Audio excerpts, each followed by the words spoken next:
Baik teman-teman, kali ini kita membahas untuk perawatan kacer yang benar-benar real bahan Om Yokan dari kios. Tapi sekali lagi saya ingatkan, sebelum melanjutkan video ini, jangan lupa ya kalian like, subscribe, comment, and share video channel iRibet. Baik, langkah pertama yang kita lakukan ketika burung bahan Om Yokan itu beli di kios,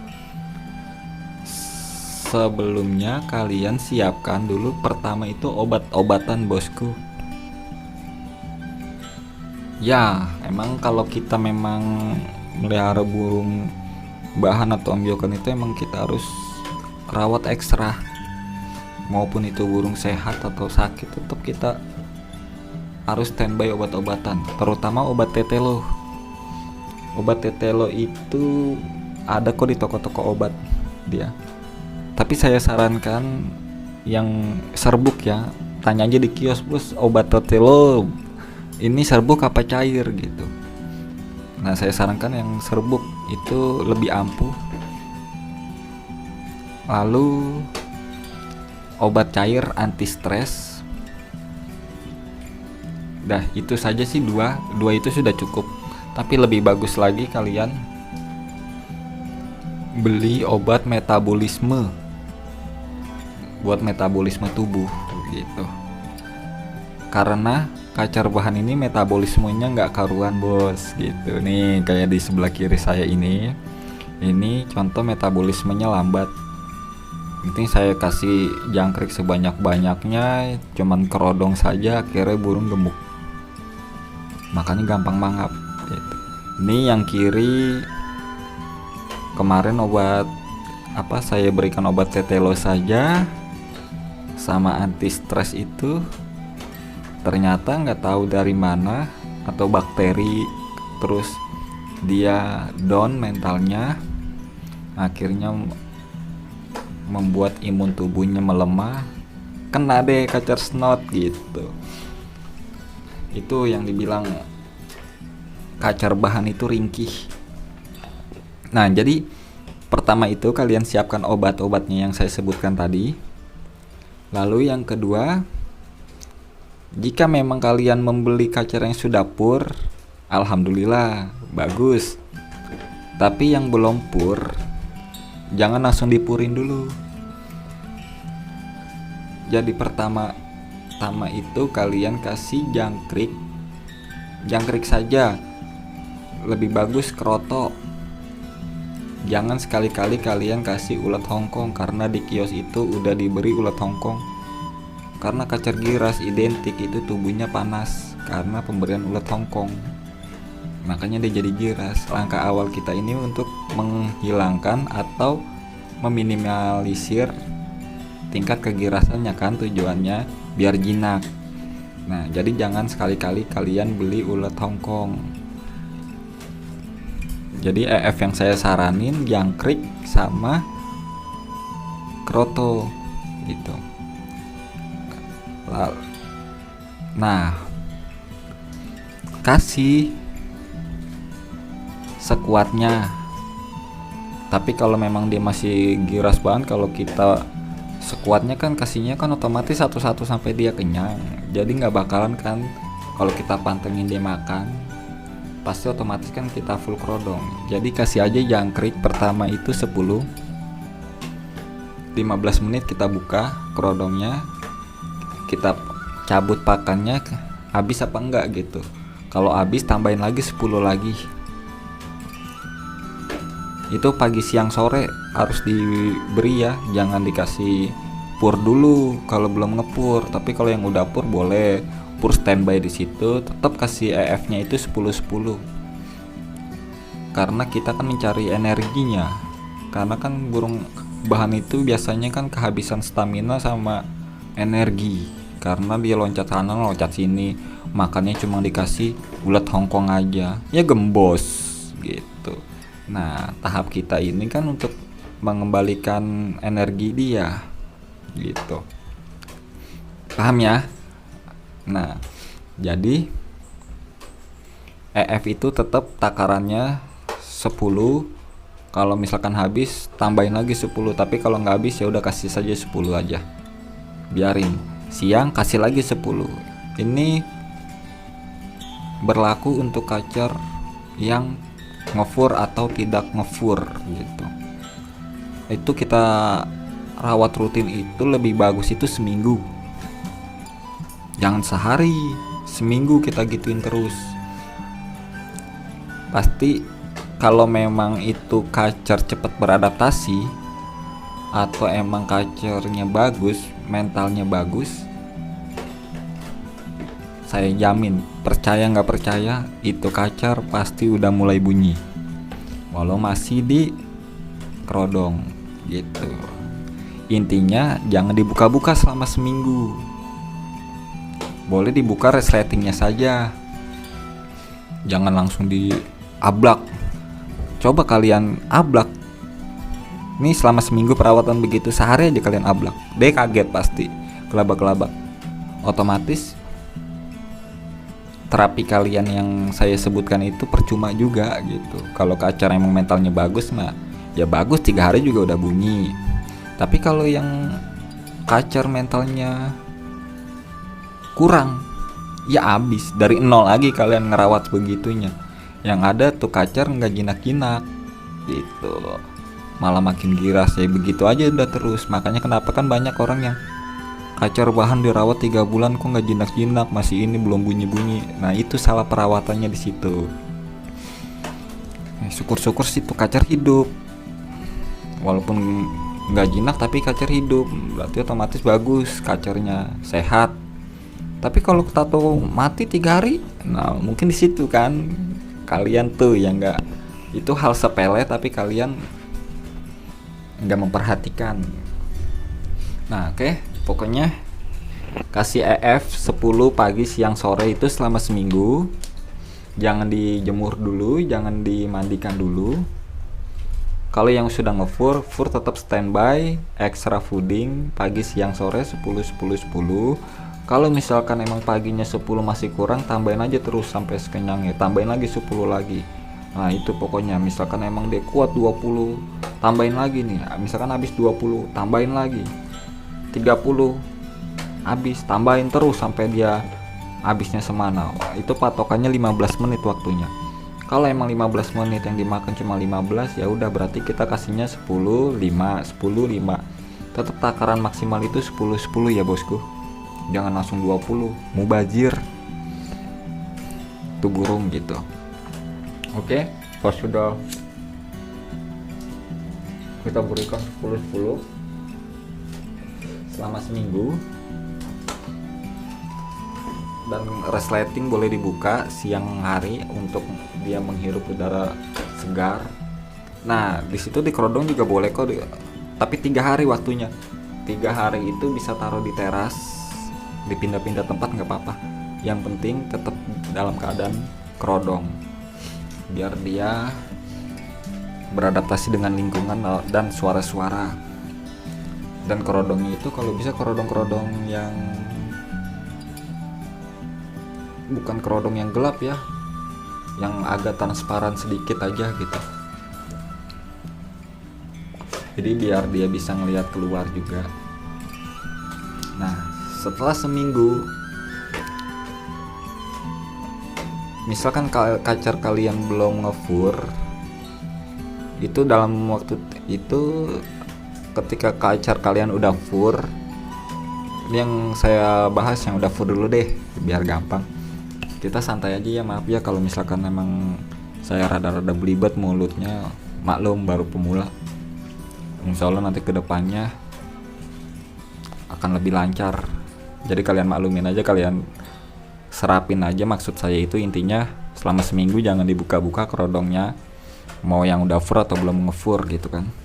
Nah ini untuk tahapan udah setelah seminggu ini yang sudah ngepur, otomatis tuh makan fur pasti dimakan ya kan. Jadi kita udah nggak khawatir lagi untuk tingkat stresnya, karena tingkat stresnya orang burung yang udah fur itu dia lebih aman.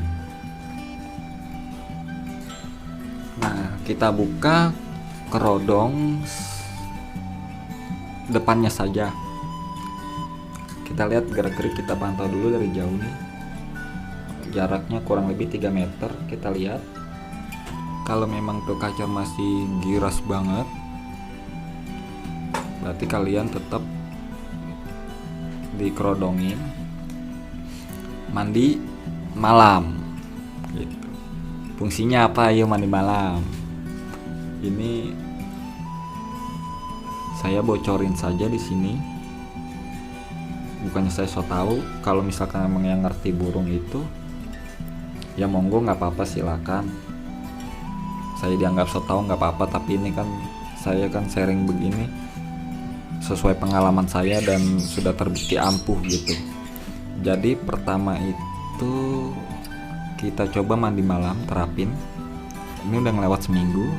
Misalkan dia masih gerabak, ngelihat kita masih gerabak banget ya, berapa kok gitu, apa nabrak-nabrak ruji lah, itu kalian terapin mandi malam.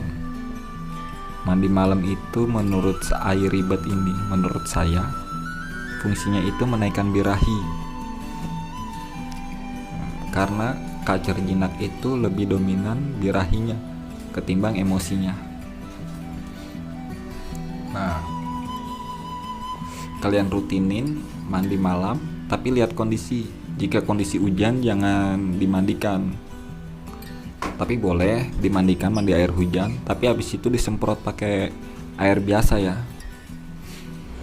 Untuk terapi juga dia biar lebih rileks gitu. Nah, kalau keadaan panas kalian mandikan malam.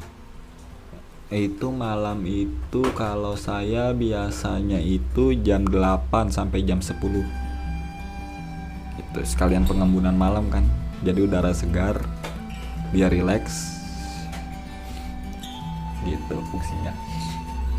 Nah, lalu ketika kita mandikan dia mandi, kita angin-anginkan. Setelah setengah basah, setengah kering, itu kita pegang apa namanya itu kandangnya, kita turunin di depan kita dekatkan jarak kurang lebih 1 meter. Otomatis dia lapar. Nah, disitulah kita fungsinya buat terapi penjinakan dan pendekatan kita terhadap dia. Kita kasih jangkrik 1, kita tungguin saja sampai dia makan. Kalau 5 menit nggak mau makan, kita tutup aja kerodongnya, tapi kanan kiri belakang ya, depannya jangan gitu, biar dia lebih tenang saja. Yang penting dia melihat kita. Dimakan sama dia, kita diamin, kasih lagi 1 sampai benar-benar dia sudah nggak mau makan. Tapi kalau memang udah ditutup kerodongnya masih nggak gerabak-gerubuk aja, udah otomatis udah kita diemin aja, kita angin-anginkan aja sampai kering. Terus kita coba lagi begitu. Kalau masih nggak mau lagi ya udah, berarti nih kacar susah untuk beradaptasinya. Kita full kerodong aja, kasih jangkrik aja udah 5. Di situ kita mulai penurunan extra fooding. Kita kasih aja jangkrik 5 karena itu kan fungsinya terapi lapar ya. Kita kasih extra fooding 5 tuh malam. Pagi kita buka kerodong, resletingnya kita buka depannya lagi, kita kasih tuh jangkrik 1 lagi. Kalau nggak mau lagi ya udah kasih aja 5 gitu. Malam kita buka lagi kerodong, kita kasih lagi 1. Nggak mau makan lagi, ya udah kasih aja 5. Besokannya pagi gitu lagi, seterusnya gitu. Terus malamnya mandikan. Jadi mandi saya saranin lebih sering ya, tapi 2 hari sekali, jangan setiap hari mandi, kasihan itu burung nanti ngedrop juga lama-lama dia kalau keseringan mandi. Mandi 2 hari sekali, jadi hari ini mandi, besok jangan, besoknya lagi mandi gitu. Besok jangan, besoknya lagi mandi. Lakukan selama seminggu, kita lihat perubahannya. Tapi saya kalau gitu yang udah pengalaman saya ya, itu dalam waktu 2 minggu itu udah jinak lalat. Emang kalau kita pegang kandang masih gerabakan, tapi kalau udah di dekat kita begini itu burung udah biasa aja. Ini kayak di depan saya nih baru saya mandikan 2 kali nih. Dia loncatnya juga nggak loncat biasa aja kan tuh, kayak burung-burung kalau saya mau bohong aja mah. Ini burung rawatan cuma karakternya giras, bisa saja saya gituin gitu. Karena emang nggak tuh, cuma nempel aja sih di ruji, nggak gerak gitu kan. Tuh biasa aja, padahal saya deket nih sama dia gitu. Oke, kalau yang belum ngepur itu kalian itu nanti misalkan kita kembali ke awal ya, selama seminggu full kerodong itu kalian nanti pas sudah 3 hari kalian kasih pur halus dulu, tumbuk. Misalkan kalian mau memberikan apa, top song, gold coin, atau pur coklat, pur lele, bebas setara kalian. Jadi pertama kali pas sudah 3 hari kalian tumbuk sedikit aja purnya, kurang lebih 1 sendok teh lah. Terus lalu kalian potong jadi 2 jangkriknya. Udah kalian taruh aja, jangan diaduk-aduk, kalian taruh aja di cepuk pur itu, otomatis dimakan. Udah rutinin aja begitu. Besokannya dicampur pur kasarnya, ya sekitar 10 biji lah, 10 biji pur kasarnya itu. Kalau misalkan dia memang sudah mau makan pur halus, pur kasar kalian taruh 10 biji. Kalau misalkan dimakan juga udah kalian banyakin lagi. Udah begitu terus, ntar otomatis dia pasti bakal ngepur sendiri kok. Kalau saya sih kalau pengepuran sehari juga bisa ngepur burung ya, tapi itu ada tahapannya. Saya kasih pur halus, saya kasih satu-satu jangkrik, terus pur setengah halus rada kasar, saya kasih jangkrik, dimakan sama dia. Itu sore udah pasti udah ngepur kasar gitu. Pokoknya intinya kita tahap pengepuran itu emang harus sabar dan bertahap. Kalau memang gak ada waktu ya begitu aja, udah kasih pur halus, udah dimakan, besokannya kita tambahin pur kasar 10 biji, tambahin lagi 20 gitu sampai nanti sesendok teh ketika memang dia udah mau makan. Nah di situ pasti ngepur kok, waktu 3 hari seminggu juga udah pasti ngepur kok itu kok. Yang penting kita takarannya itu jangkriknya 10-10 nggak apa-apa. 10-10 kan otomatis kalau dicampur sama pur sedikit kan dia udah ketutup tuh jangkrik sama pur, otomatis kan dimakan kan. Nah itu logikanya bosku. Oke, tahap penjinakannya nanti saya bahas. Ini kan 2 kacer saya giras, jadi saya bahasnya ini sesuai video bukti saya ya, prosesnya ya, biar kalian tahu cara prosesnya itu. Oke, sekian dulu. Ini video maaf panjang-panjang, bisa nyampe 20 menitan untuk kalian, tapi nggak apa-apa, kalian cerna sendiri. Semoga kalian nggak bosan-bosan mendengarkan ocehan saya ini. Jadi ini kacer bukannya gacor, malah saya yang gacor nih, maaf ya teman-teman. Oke baik teman-teman, sekian dulu video saya. Semoga kalian senang mendengarnya dan bisa mencerna apa kata saya dan bisa diterapkan, dan semoga berhasil. Oke, salam kacar mania, kicau mania, hitam putih. Assalamualaikum warahmatullahi wabarakatuh.